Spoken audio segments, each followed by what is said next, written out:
দেখুন বন্ধুরা, আজকে বৃষ্টিতে কি অবস্থা। আজকে কিন্তু প্রচুর বৃষ্টি হচ্ছে সকাল। দেখুন এরা এই ভারী বৃষ্টির মধ্যে কত রিস্ক নিয়ে তারা গাড়ি চালাচ্ছে। দেখুন আপনাদেরকে দেখাই যে দেখেন কি পরিমাণ বৃষ্টি নামতেছে।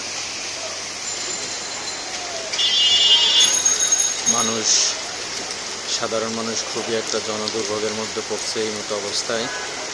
আসলে পরিস্থিতি খুবই খারাপ। বাংলাদেশের বিভিন্ন জেলায় কিন্তু বন্যা হয়ে গেছে, আপনারা জানেন। দেখেন একমাত্র রিক্সাওয়ালারাই কিন্তু এই রিস্ক নিয়ে তারা জীবিকার তাড়নায় অনেক কষ্ট করে তারা কিন্তু এই বৃষ্টির ভিতরে ভিজে ভিজে রিক্সা চালাচ্ছে, শুধু নিজের পরিবারের জন্য, বাচ্চা কাচ্চার জন্য।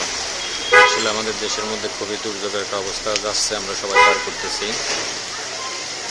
তো সবাই বাইরে যারা বেরিয়েছেন আজকে এর মধ্যে খুব সাবধানে থাকবেন, সতর্ক থাকবেন।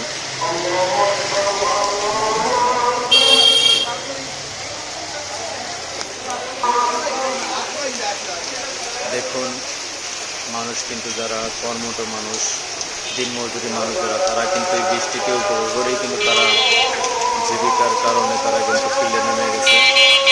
এখন কয়দিন মানুষ ঘরে বসে থাকে, কারণ সবারই পরিবার আছে, বাচ্চা আছে, পেটে খিদে আছে। সবাই কিন্তু যেভাবে পাচ্ছে ফিল্ডে নামছে জীবিকার তাগিদে।